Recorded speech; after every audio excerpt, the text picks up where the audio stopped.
300 புதிய அரசு பேருந்துகள் ஒரே நாளில் சாலையில். அதிலும் முதலமைச்சர் விஜய் நேரடியாக பேருந்தில் பயணம் செய்தது ஏன் தெரியுமா? தமிழக மக்களுக்கு மேலும் சிறப்பான போக்குவரத்து சேவையை வழங்கும் நோக்கத்தில் 300 புதிய அரசு பேருந்துகளை முதலமைச்சர் விஜய் இன்று தொடங்கி வைத்துள்ளார். இந்த புதிய பேருந்துகள் மாநிலத்தின் பல்வேறு பகுதிகளில் இயக்கப்பட உள்ளதாக தெரிவிக்கப்பட்டுள்ளது.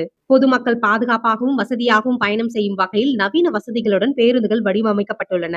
நிகழ்ச்சியின் முக்கிய அம்சமாக புதிய பேருந்துகளை தொடங்கி வைத்த பிறகு முதலமைச்சர் விஜய் தானும் ஒரு அரசு பேருந்தில் பயணம் செய்தார். பயணிகளுடன் உரையாடி அவர்களின் கருத்துக்களையும் கேட்டிருந்ததாக தகவல்கள் தெரிவிக்கின்றன. பொதுமக்கள் தினமும் பயன்படுத்தும் சேவையை நேரில் அனுபவிக்கும் விதமாக முதலமைச்சர் பேருந்தில் பயணம் செய்த சம்பவம் சமூக வலைதளங்களில் கவனம் ஈர்த்துள்ளது. போக்குவரத்து சேவையை மேம்படுத்தும் அரசின் முயற்சியாக இந்த 300 புதிய பேருந்துகள் பார்க்கப்படுகின்றன. குறிப்பாக கிராமப்புற மற்றும் நகர்ப்புற பயணிகளுக்கு இது கூடுதல் வசதியை வழங்கும் என எதிர்பார்க்கப்படுகின்றது. முதலமைச்சர் விஜய் பேருந்தில் பயணம் செய்தது ஒரு நல்ல முன்னுதாரணமா? இந்த 300 புதிய பேருந்துகள் மக்களின் பயண சிரமங்களை குறைக்குமா? உங்கள் கருத்தை கமெண்ட்ல சொல்லுங்க.